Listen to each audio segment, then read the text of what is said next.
They say the bond between a mother and her son is unbreakable. They lied. My son didn't just break that bond. He used it to tie the noose around my neck while I laid in a hospital bed, gasping for air. While I was fighting a pneumonia that rattled my 60-year-old bones, my only child was packing a suitcase for Paris. He didn't leave me a vase of flowers or a get-well card. He left me a bill and a locked door to the only home I've ever known. But he forgot one thing. I built that house with my own sweat, and I can tear it down just as easily. Before I tell you how I turned their European dream into a living nightmare, hit that subscribe button and ring the bell. You're watching Vintage Vengeance, and today we're learning exactly what happens when you treat your mother like yesterday's trash. Trust me, you'll want to see how this ends. The sterile smell of the hospital was the first thing that greeted me when I woke up. It's a scent that sticks to the back of your throat, metallic and unforgiving. I looked at the clock. 3 a.m. I expected to see my son, Terrence, sitting in the plastic chair by the window. He wasn't there. Instead, there was a small, cream-colored envelope resting on the bedside table. My hands shook as I reached for it. Inside wasn't a letter of encouragement. It was a printed itinerary. London, Paris, Rome. 14 days of luxury. The departure time? 4 hours ago. Nurse, I croaked, my voice sounding like gravel rubbing together. A young woman stepped in, her eyes filled with a pity that made my stomach turn. Oh, Miss Beatrice, you're awake. Your son stopped by briefly while you were sedated. He said he had a once-in-a-lifetime opportunity and that the staff here would take excellent care of you. And his wife? I asked. Nia. The nurse looked away. She was with him. They seemed very excited. They mentioned something about the house being handled so you wouldn't have to worry about the upkeep anymore. The air left my lungs. Not from the illness, but from the sudden realization of what handled meant. I reached for my phone, my fingers fumbling. I called Terrence. It went straight to voicemail. I called Nia. Blocked. I felt a coldness settle in my chest that no blanket could warm. I had spent 30 years working 2 jobs to keep that roof over Terrence's head. When he married Nia, I welcomed her. When they asked to move in to save for a down payment, I stepped into the smaller guest room. I pulled up my banking app. My heart stopped. The joint account, the one where my Social Security and my late husband's pension landed, was sitting at a balance of 0. They hadn't just gone to Europe. They had looted the vault. Is everything okay, honey? The nurse asked, seeing my face turn pale. Everything is perfect. I lied, my voice dropping an octave. I just realized I have some spring cleaning to do. I wasn't just a sick old woman anymore. I was a woman with nothing left to lose. They thought because I was in this bed, I was a prisoner. They forgot that I owned the deed. They forgot that the neighbors in our tight-knit community didn't answer to Terrence. They answered to me. I spent the rest of the night staring at the ceiling, calculating. They wanted a life of luxury. I was going to give them a legacy of ruins. I didn't need a lawyer. I didn't need a judge. I just needed my spare key and a very specific set of phone numbers. By the time the sun began to peek through the hospital blinds, I had already made my first call to a man I hadn't spoken to in 20 years. A man who dealt in the things people wanted to disappear. Beatrice, the voice on the other end, whispered. I thought you went soft. The soft version of me died in room 402. I replied, I need the house cleared. Not moved. Not sold. Gone. And I need it done before their plane touches down in Heathrow. What about the boy? I don't have a son, I said, and for the first time in days, I felt the fever break. I just have a tenant who went on a trip he can't afford. The discharge papers felt like a heavy weight in my hand as I stepped out of the hospital lobby. The air outside was crisp, stinging my lungs, but I welcomed the bite. It reminded me I was still breathing. I didn't call a cab. I called Andre. He was a man from my past, a man who knew that some debts aren't paid in currency, but in silence. When his rusted sedan pulled up to the curb, he didn't offer a hug. He just looked at my pale face and nodded. You look like you've seen a ghost, Beatrice. I am a ghost, Andre, I replied, sliding into the cracked leather seat. My own flesh and blood buried me while I was still warm. Now I need to show him what haunts a house when the soul is ripped out of it. As we drove toward the suburbs, the familiar streets of our neighborhood felt alien. This was the place where I taught Terrence how to ride a bike. This was the porch where I sat and watched Nia pretend to love my cooking while she whispered in his ear about updates the kitchen needed. Updates she wanted me to pay for. When we pulled into the driveway, I saw it. A for sale sign was staked into my manicured lawn. Not just a sign. A sold sticker was slapped across it in a bright, taunting red. They didn't just leave. I whispered, my grip tightening on my purse. They sold it from under me. How? Power of attorney, Andre muttered, spitting out the window. You signed those papers when you had that scare last year. Remember? You thought you were protecting them. You were just handing them the shovel. I didn't cry. I didn't have the moisture left in me for tears. I walked up to the front door and pushed. Locked. I reached under the ceramic planter, the one Terrence bought me for Mother's Day 3 years ago, and pulled out the spare. The lock turned with a click that sounded like a gunshot in the quiet afternoon. The house was eerie. It wasn't empty, but it was hollow. Their expensive sneakers were still by the door. Nia's designer handbags were gone, but her vanity was covered in half-used perfumes and discarded makeup wipes. They had packed for a vacation, thinking they'd come back to a fat check from the sale and a one-way ticket to a penthouse downtown. Andre, I said, walking into the kitchen. I looked at the granite countertops I had spent my retirement bonus on. How quickly can your boys get here? An hour, maybe less. You sure about this? Once we start, there's no undoing it. They emptied my bank account. Andre. They left me to die in a ward with no name on the door. They want a new life. Fine. I'm going to make sure their old one vanishes so completely they'll wonder if they ever existed at all. I walked to the master bedroom, the one I had given up for them. I opened the closet. Terrence's suits, the ones I spent hours ironing for his interviews, hung there like shed skins. I took a pair of shears from the vanity and started with the sleeves. One by one. Snip, snip, snip. It's not about the clothes, I told Andre as he walked in, watching me. It's about the memory. They think they can just move on? No, they're going to return to a void. By 5 p.m., a white van with no markings pulled into the back alley. 3 men stepped out. They weren't movers. They were liquidators of a different sort. They didn't use boxes. They used heavy-duty bags. Everything, I commanded, pointing to the living room. The furniture, the electronics, the heirlooms. If it has a memory attached to it, I want it out of this house. Don't sell it. Don't donate it. I want it at the scrapyard. Shredded. Recycled. Gone. What about the appliances? One of the men asked, gesturing to the stainless steel fridge. Rip them out. I said, my voice cold. Leave the wires exposed. Leave the pipes weeping. They sold this house to a developer, didn't they? Well, the developer is going to find a shell. And the money they got, it's going to be tied up in a breach of contract that will haunt them for a decade. I sat in my old rocking chair in the corner of the den, the only piece of furniture I hadn't touched yet. I watched as my life was dismantled. Every chair Terrence sat in, every table Nia gossiped over. It all went out the door.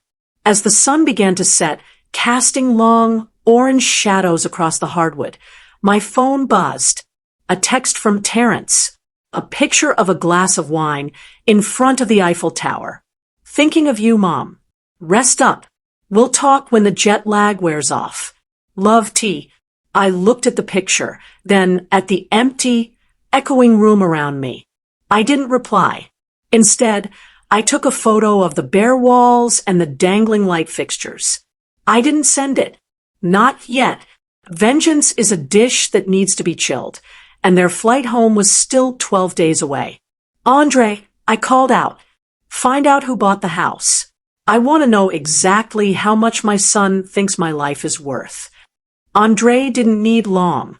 He's the kind of man who knows which palms to grease at the county clerk's office and which bartenders overhear the real estate talk, while his crew was hauling the last of the living room set into the maw of that unmarked van. He handed me a manila folder.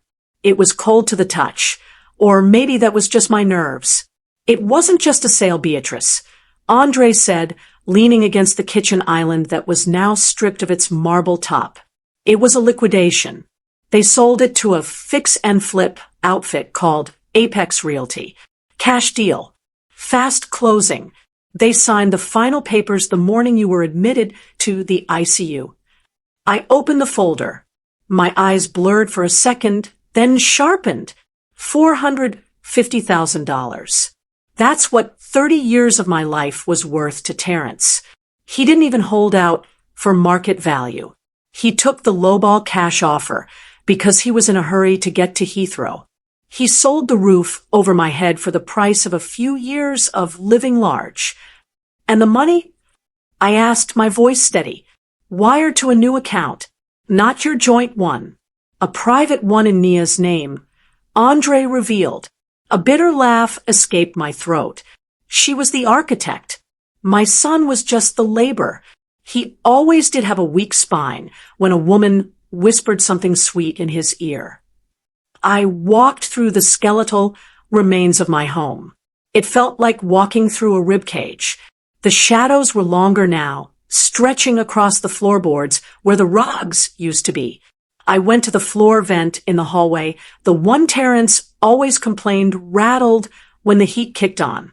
I knelt down, my knees popping, and pulled the metal grate back. Deep inside the duct, wrapped in heavy plastic, was a small, locked box. Terrence didn't know about this. Nia certainly didn't. This was my husband's rainy day stash. He never trusted banks. And after what my own son did to our joint account, I could see why. I opened it. No stacks of cash. Just keys.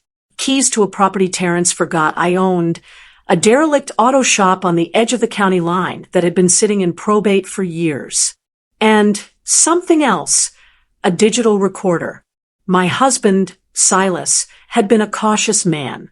Before he passed, he'd recorded Nia talking to her mother on our patio. He'd told me to listen if I ever felt she was drifting. I'd tucked it away, out of loyalty to my son's choice. What a fool I'd been. I pressed play. He's soft, Mama. Nia's voice crackled through the small speaker. Beatrice is the only one with the backbone. Once she's out of the picture, the house is ours. I've already talked to the realtor. We'll tell Terrence it's for his inheritance tax or some nonsense. He'll believe anything if I'm wearing that silk robe he likes. The recording cut to Terrence's voice in the background, muffled but clear. Is Mom going to be okay in that facility? Nia? It seems a bit bleak. It's top tier. Honey, Nia lied, her voice dripping with honeyed poison. She needs professional help we can't give. Now, did you move the savings to the new account yet? The euro is strong right now. I clicked it off. The silence that followed was heavier than the noise. They hadn't just left me. They had conspired to discard me like an old appliance. Andre, I said, standing up and dusting off my skirt. The buyer, Apex Realty. Who was the head of that company? A guy named Julian Vance. Shady, likes his suits expensive, and his conscience cheap. Good, I replied, a slow smile spreading across my face. I want you to get Julian on the phone. Tell him there's a problem with the title. Tell him the former owner is still very much alive, and she's sitting in his new living room with a list of code violations that would make a building inspector faint. But tell him I'm not looking for a lawyer. I'm looking for a partner. A partner for what? Andre asked, squinting at me. Terrence and Nia think they're coming back to a clean break, I said, looking at the empty walls. I'm going to make sure that when they land, they don't just have no home, they have a debt that follows them to the grave. I'm going to sell the debt of this house to someone who doesn't use a gavel to collect. I looked at my phone. A new notification. Nia had posted a photo on social media. She was holding a shopping bag from a high-end boutique in London, smiling like she hadn't just rendered a 60-year-old woman homeless. Living our best life. Sorry we couldn't take everyone with us, but some people just hold you back. Hashtag blessed, hashtag Europe trip, hashtag new beginnings. Hold you back. I whispered to the empty room.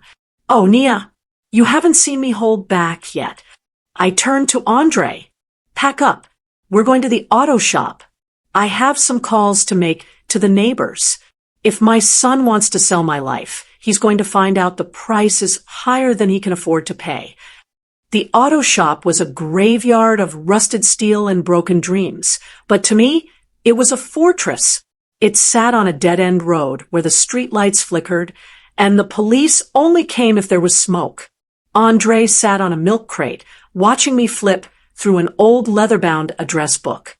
These weren't just names. They were the people who had looked out for me for 30 years while Terrence was busy looking at himself in the mirror. You're calling the council? Andre asked, his voice low. I'm calling the mothers, Andre. I replied, dialing the first number. The ones who saw me carry Terrence's groceries when his back hurt. The ones who watched Nia smirk when I mowed the lawn myself. The first call was to Miss Hattie. She lived 3 doors down from my house. She saw everything. Beatrice? Is that you, sugar? I heard you were in the bad way. Hattie's voice was warm, but I could hear the edge. I'm out, Hattie, and I'm standing in an empty house. My son and his wife sold it. They're in London right now, spending the equity. There was a long silence. Then, a sharp intake of breath. They did what? In our neighborhood, we don't do that to our elders. Beatrice, that girl Nia, I always knew she had a snake's heart. I need a favor, Hattie. I need the block to go silent. No one talks to the real estate agents. No one signs for any packages. And if any contractors show up to start renovations for the new owners, I need the street blocked by parked cars. Every day, every hour. Consider it done, Hattie said, her tone shifting to something maternal and fierce. And Beatrice, my nephew, Caleb, he's a plumber. A real good one. He's got some ideas about how to make sure a house stays uninhabitable for a while. I hung up and looked at Andre. The community is closing ranks. Now, tell me about Julian Vance. Does he know he bought a lemon? He thinks he bought a gold mine, Andre said. He's planning to flip it for double. He doesn't know the pipes are about to fail, and the electrical is going to become a fire hazard before the first coat of paint dries. I pulled out the deed to the auto shop. It was mine, free and clear. I wasn't homeless. I was just relocating my base of operations.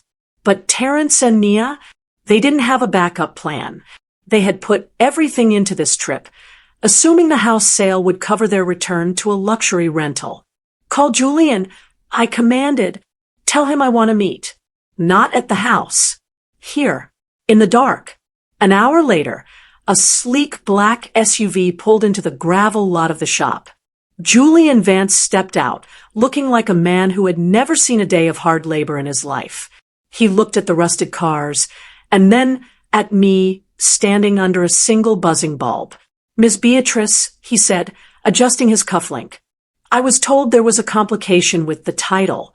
I have a signed deed from your son. My son sold you a lie, Mr. Vance, I said, stepping into the light. He used a power of attorney that I revoked the moment I walked out of that hospital. The sale is contested, but I'm not here to take you to court. That takes too long. Julian narrowed his eyes. Then what are we doing here? I'm going to make you a deal. You keep the house. I won't fight the sale, but in exchange, you're going to help me ensure that my son never sees a dime of that profit. And you're going to help me make sure that when they land, they are met with a debt that makes $450,000 look like pocket change. Why would I help you? Julian scoffed. Because if you don't, I leaned in, my voice a cold whisper, my neighbors will make sure your flip becomes a sinkhole. You'll have protests, code violations, and accidents every single night. You won't sell that house for $1. Or you help me, and I'll give you the deed to this shop and the 2 acres it sits on. It's worth triple the house. Julian looked around at the land. He was a greedy man, and greedy men are easy to steer. What do you want me to do? I want you to report the sale as fraudulent to the bank. I said, freeze the funds. Tell them the seller misrepresented the property. Then, I want you to sue them for damages. Aggressively. I want their passports flagged for financial crimes the moment they hit customs. Julian smiled. It was the smile of a shark. You're a cold woman, Beatrice. I'm a mother, Julian, I replied. And a mother knows exactly how to take away what she gave. As he drove off, I felt a vibration in my pocket. A video message from Nia. She was in a boutique, spinning around in a dress that cost more than my monthly mortgage. Look at this, Terrence. It's perfect for the gala, she squealed. I looked at the screen and whispered, enjoy the dress, Nia. It's the last thing you're ever going to own. The silence of the auto shop was broken by the mechanical hum of Julian's SUV fading into the distance. I turned to Andre, who was leaning against a rusted fender, his face unreadable in the flickering light of the single bulb. You're playing a dangerous game, Beatrice, Andre said, crossing his arms. Julian Vance doesn't have a heart. He's got a ledger where a heart should be. You sure you want to trust a shark to bite the person you pointed at? I don't trust him to be loyal, Andre. I trust him to be greedy, I replied, pulling my shawl tighter around my shoulders. He wants this land. He wants to build condos where these rusted frames are sitting. To get it, he'll tear Terrence and Nia apart piece by piece. I pulled out my phone. It was time for the first real strike. I didn't call the police. I didn't call a lawyer. I called the fraud department of the bank where Nia had moved my life savings. Yes, this is Beatrice, I said, my voice trembling with a practiced, frail vulnerability. I'm calling because I'm at the hospital, and I've just discovered my son and his wife have emptied my accounts and sold my home without my consent. I believe they fled the country with the proceeds of a fraudulent sale. I spent the next 30 minutes laying the groundwork. I gave them the flight numbers. I gave them the names. I gave them the dates. Because the sold sign was already up and Julian was filing a notice of misrepresentation. The bank didn't just flag the account. They put a global freeze on the debit cards associated with it. It's done, I whispered as I hung up. What's done? Andre asked. The money, I said. They're in a high-end restaurant in Paris right about now. It's nearly 9 p.m. over there. They've probably finished a 3-course meal and a bottle of vintage wine. And in about 5 minutes, Terrence is going to reach for his wallet, and the card is going to scream decline. I could almost see it, the smug look on Nia's face as she waited for the waiter to return, the embarrassment creeping up Terrence's neck, the frantic calls to the bank that would go unanswered because the fraud department only operates during business hours in our time zone. That's just a temporary inconvenience, Beatrice, Andre noted. They'll find a way.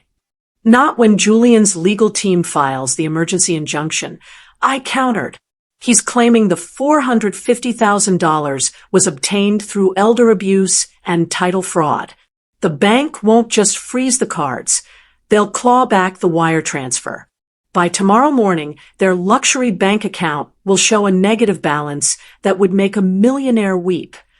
I walked over to a workbench covered in grease and dust. I picked up a heavy iron wrench. It felt solid, real, unlike the lies I had been fed for years. Now, I said, we go back to the house. Hattie's nephew Caleb should be there by now. When we arrived at my old street, it was dark. The neighbors had turned off their porch lights, creating a wall of shadows. Caleb was waiting by the side of the house, a toolbox in his hand and a grim look on his face. Aunt Hattie told me what they did, Miss Beatrice. Caleb said, his voice deep and resonant. I've already been inside. You want it unlivable. I've done more than that. I've made it a trap. Show me, I said. We walked into the kitchen. The air was thick with the smell of damp earth.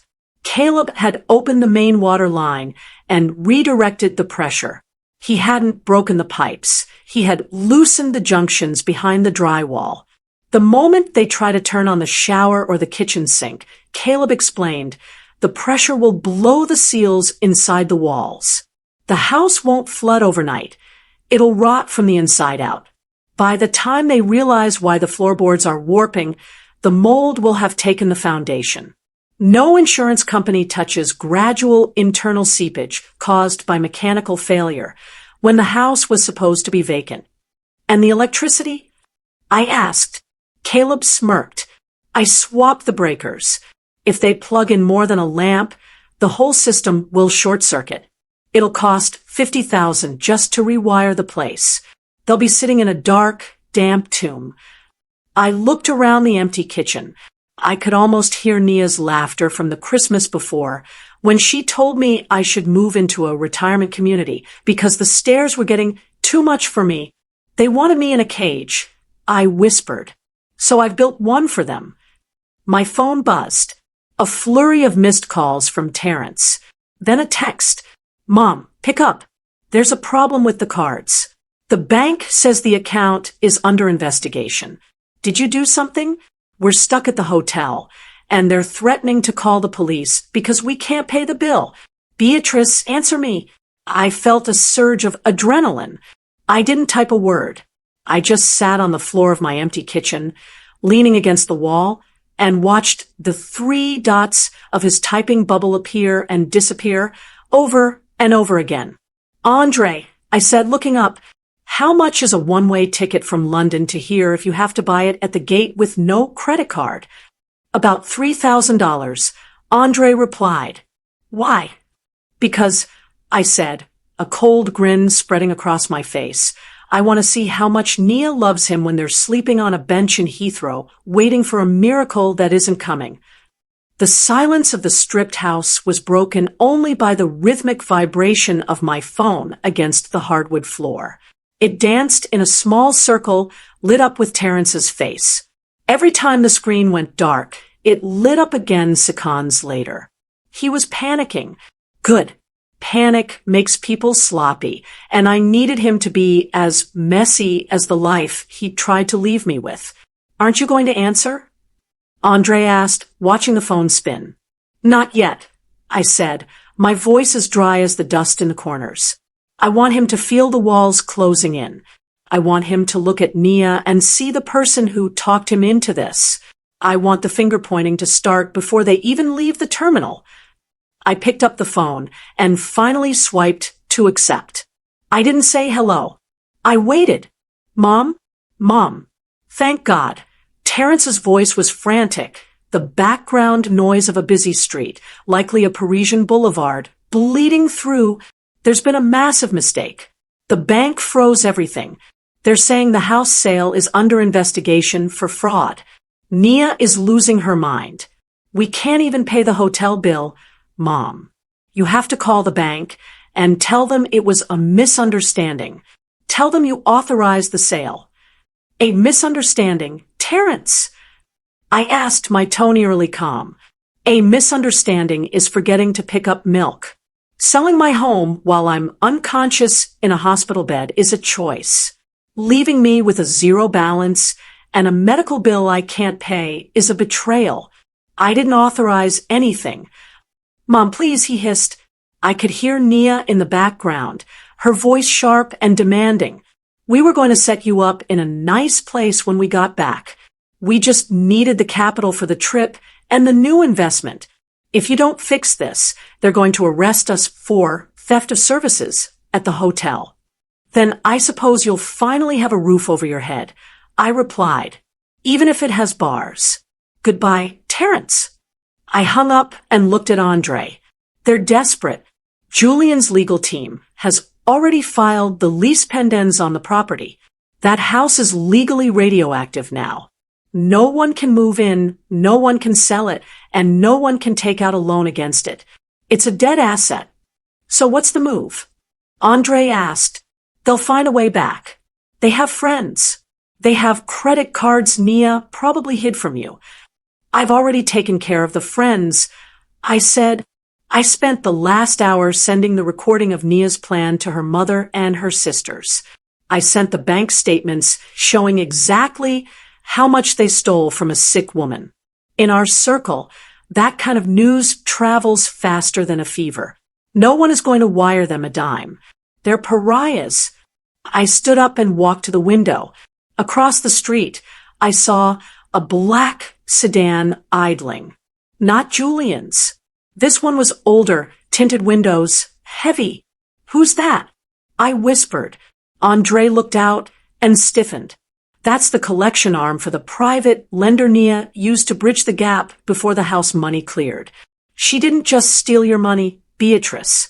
She took out a high-interest predatory loan using the house as collateral before the sale to Julian even went through. My heart did a slow, heavy thud. She double-dipped. She sold the house to Julian and used it as security for a loan from the street. Exactly, Andre said. And those boys in the sedan, they don't file lawsuits. They don't care about elder abuse. They want their $100,000 back, plus the VIG. And since the house is tied up in Julian's fraud claim, they can't seize the property. They're going to want the people who signed the paper.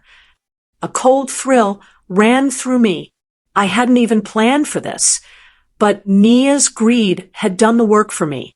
She had invited a shark and a piranha to the same dinner, and she was the main course. Andre, call the private lender, I said, my eyes fixed on the black sedan. Tell them exactly which flight Terrence and Nia are on. Tell them they're arriving at the airport with a suitcase full of designer clothes and jewelry that could cover at least the first few payments. You're sending them straight into the arms of the sharks, Beatrice, Andre said, a hint of genuine shock in his voice. No, I corrected him, looking at the empty, dark hallway of the home I had loved for 30 years. I'm just making sure they have an escort. They wanted to leave me alone in the dark. It's only fair they have some company when their world goes black. I walked out the front door, leaving it wide open. Let the wind blow through. Let the rain come. There was nothing left in there that belonged to me anyway. Let's go to the auto shop, I said. I want to be ready when the first check-in call comes from the airport. The auto shop felt like a tomb, but it was the only place I felt safe. I sat at the old metal desk, the digital recorder sitting in front of me like a coiled snake. My phone stayed silent for 3 hours. That was the flight time from Paris to London, and then the long, agonizing trek across the Atlantic. I knew exactly where they were. Somewhere over the ocean, sitting in seats they couldn't afford, drinking champagne that would soon taste like vinegar. They'll be landing at 6 p.m., Andre said, checking his watch.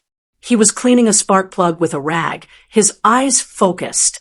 The boys in the black sedan, they beat us to the airport.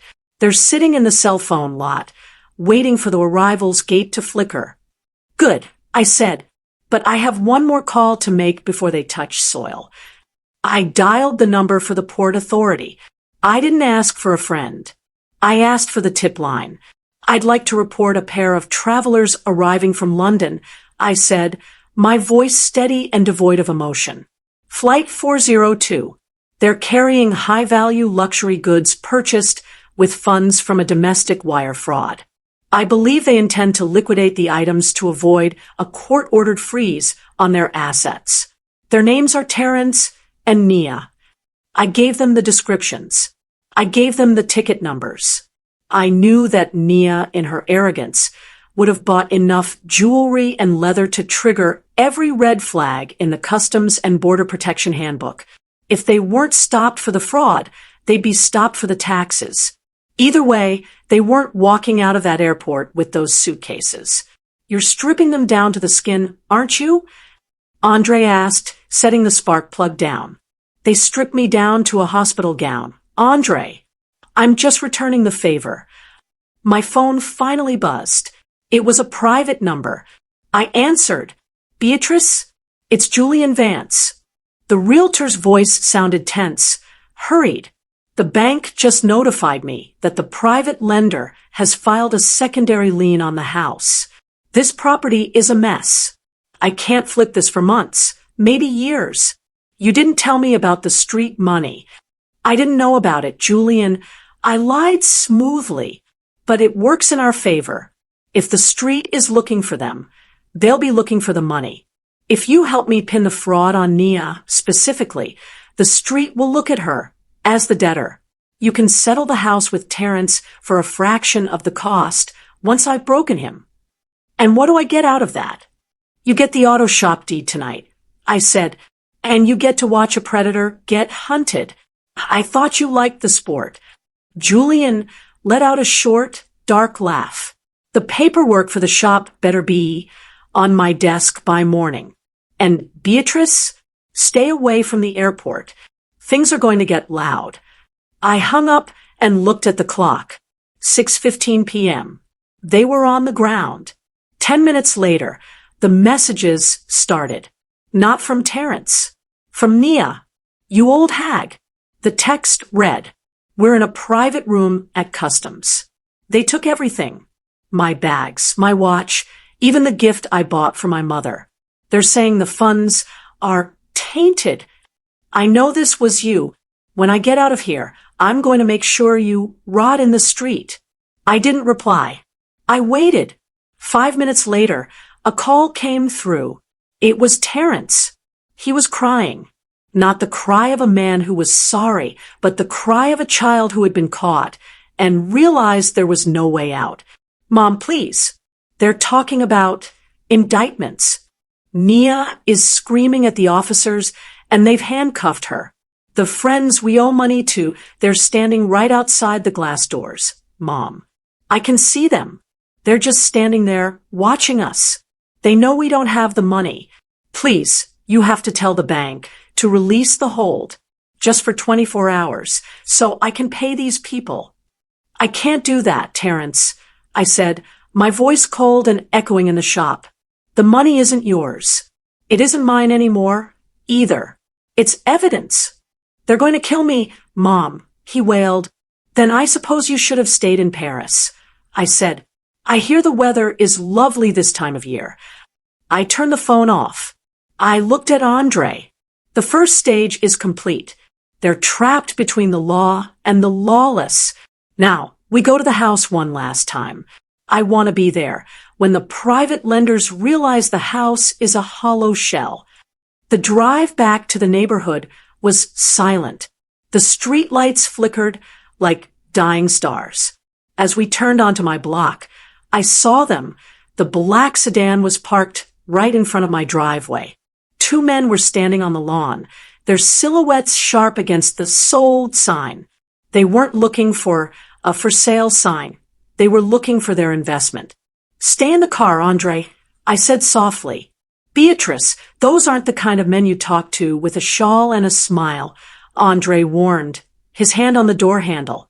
I'm not planning on smiling, I replied. I stepped out of the car. The air was damp, smelling of the mechanical failures Caleb had initiated. I could hear the faint, muffled sound of water rushing behind the walls of the house. a slow, rhythmic heartbeat of destruction. One of the men, a tall man with a scar slicing through his eyebrow, named Silas, coincidentally the same name as my late husband, though he shared none of his kindness, stepped forward. "You, the mother?" "I am Beatrice," I said, standing tall. "And you're the men Nia owes $100,000 to." Silas spat on the grass. "She used this house as paper, said it was hers to leverage. Now I hear it's tied up in a fraud case with Julian Vance, and the interior is falling apart. She played us. She played everyone," I said, stepping closer. "But she's at the airport right now. Or she was. The Port Authority has her in a holding cell. They've seized the jewelry and the bags. Everything she bought with the bank's money is now state property. You won't get a dime from the bags." The second man punched the sold sign, snapping the wooden post. "Then who's paying us? Because someone is going to bleed for the interest." "Nia has a storage unit," I said, handing him a small brass key I'd taken from her nightstand before I cleared the house. "It's in her sister's name, but this key opens it. Inside, you'll find the heirlooms she took from me, silver, rare coins my husband collected, and the fur coats she hid before they left for Europe. It won't cover the 100,000, but it's a start." Silas took the key, his eyes narrowing. "Why give us her stash?" "Because when she gets out of that holding cell tonight, and they will let her go once they realize the fraud is a civil matter for now, she's going to run straight to that unit to fund her escape. I want her to find it as empty as she left my bank account. And I want her to find you waiting there instead." The men exchanged a look. A predatory, dark understanding passed between them. "And the son? Terrence." "Terrence is a shadow," I said, my voice cracking just slightly before I hardened it. "He'll be with her. Do what you have to do to get your money. Just leave my name out of it." They didn't say another word. They climbed into the sedan and roared away, the smell of burnt rubber lingering in the air. I turned and looked at my house. It looked beautiful from the outside, but I knew the rot was spreading. I walked up to the front door and stepped inside. The floorboards groaned. The ceiling in the hallway was already starting to sag, a dark, damp circle forming around the light fixture. My phone vibrated. A voicemail from an unknown number. I played it. "Mom, it's me. They let us go, but we have nothing. They took our passports. They took everything. We're taking a bus to the house. We'll be there in an hour. Please, Mom, just open the door. We have nowhere else to go. Nia she's not talking. She's just staring at the wall. Please, Mom, help us." I deleted the message. I walked to the kitchen and turned the main water valve all the way to the right, increasing the pressure to the breaking point. Then I walked out, locked the door for the final time, and tossed the key into the sewer grate at the end of the driveway. "Where to now?" Andre asked as I got back into the car. "To the hotel," I said. "The hotel? You're going to stay in a hotel?" "No," I said, looking at my reflection in the window. "I'm going to the luxury hotel where Nia booked their homecoming suite, the one she paid for in advance with my credit card before I froze it. Since it's already paid for and non-refundable, it would be a shame for it to go to waste." I looked at the clock. They would be arriving at a dark, rotting house in 40 minutes. They would find the locks changed, the water bursting through the walls, and the street money waiting at their only safety net. "Drive, Andre," I said. "I've had a very long week, and I hear the room service there is exquisite." The penthouse suite at the Grand Regency was everything Nia had dreamed of and everything she would never touch. The air was perfumed with lilies, and the carpet was so thick it felt like walking on a cloud. I sat by the floor-to-ceiling window, a glass of sparkling cider in my hand, watching the city lights flicker. My phone, resting on the velvet ottoman, began to scream. It wasn't a call.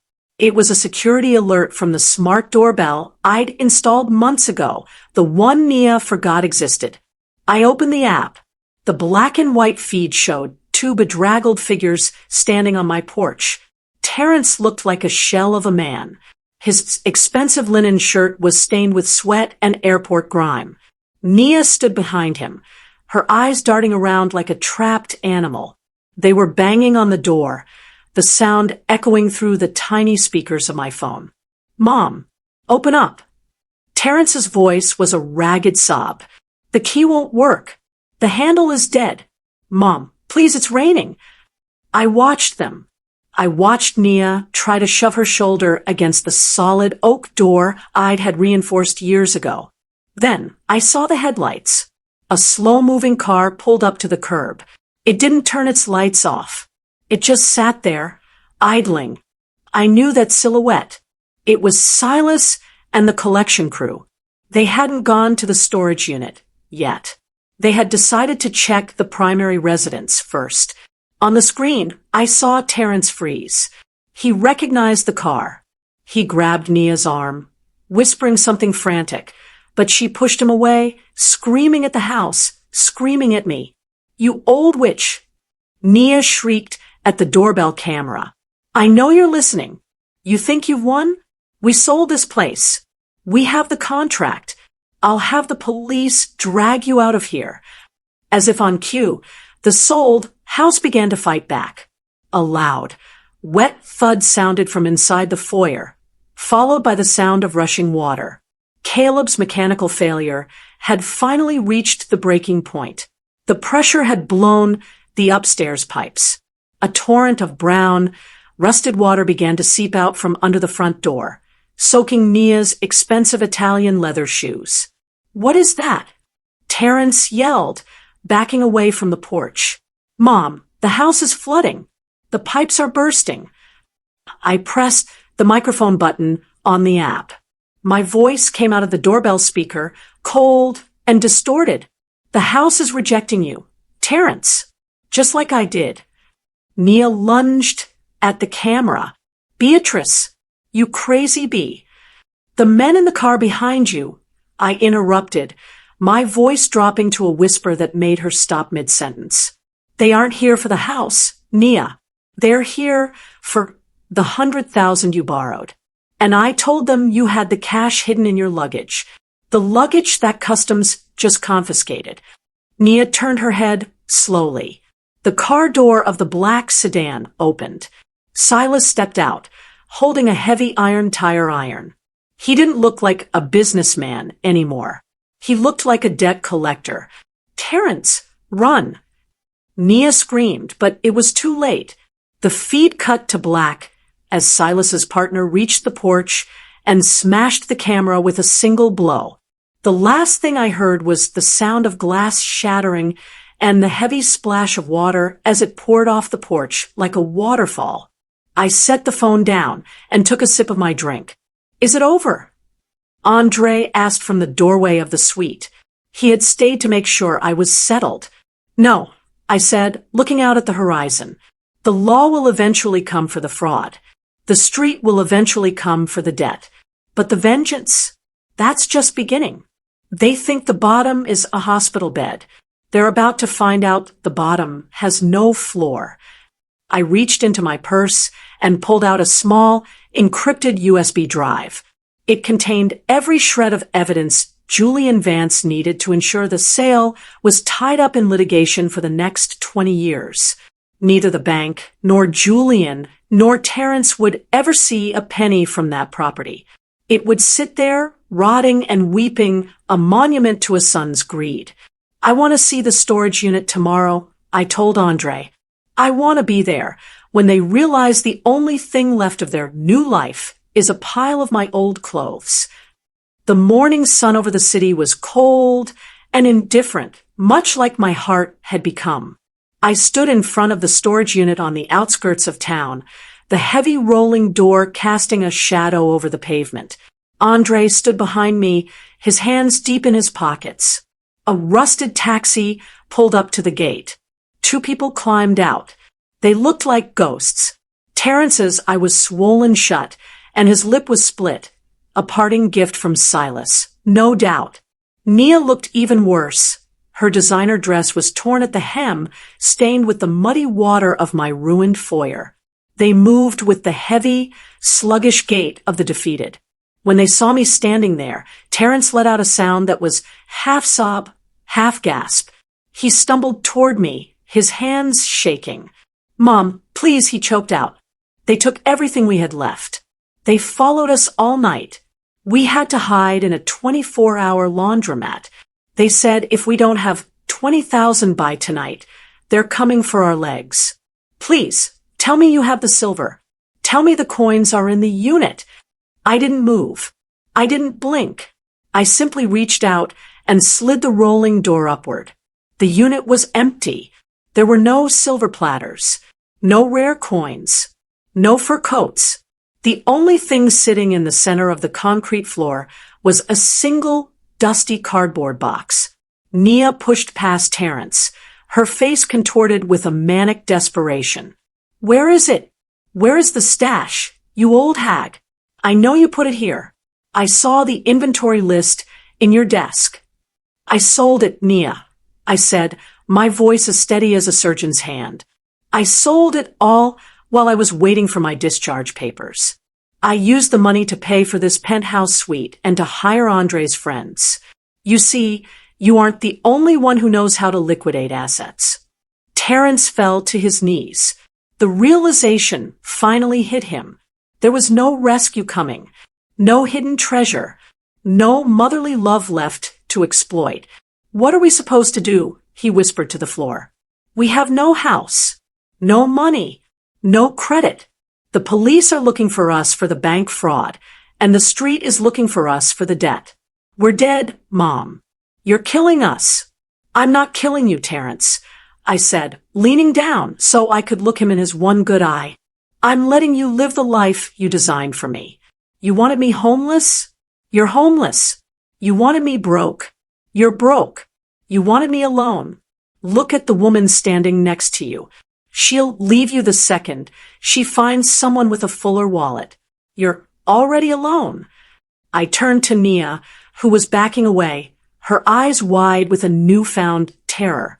"And you, Julian Vance has filed the criminal complaint. By noon, there will be a warrant out for your arrest for elder financial abuse and grand larceny. The street will probably find you before the police do. I wonder which one you'll pray for first." I walked back to Andre's car, the sound of my heels clicking on the pavement like a countdown. "Beatrice!" Terrence screamed behind me. "I'm your son. You can't do this. I'm your only son." I stopped at the car door and looked back one last time. "My son died the day he left me to rot in room 402. You're just a stranger who looks like him. And I don't give charity to strangers." As we drove away, I looked in the rearview mirror. I saw them standing in the mouth of that empty storage unit, a dark, hollow void that perfectly matched the future they had built for themselves. The vintage vengeance wasn't just about the money or the house. It was about the total erasure of their pride. They thought they could trade a mother's life for a few weeks in Europe. Now, they'll spend the rest of their lives looking over their shoulders, realizing that the woman they tried to bury wasn't a victim. She was the architect of their downfall. Some bridges don't just burn. They collapse and take everyone on them down into the depths. If you think Beatrice was right to burn it all down, drop a comment. This was a story of a betrayal so deep, only a cold revenge could wash it clean. Make sure to subscribe to Vintage Vengeance for more stories where the wicked get exactly what they paid for. Until next time, keep your friends close and your mother closer. You never know when the house might start to leak.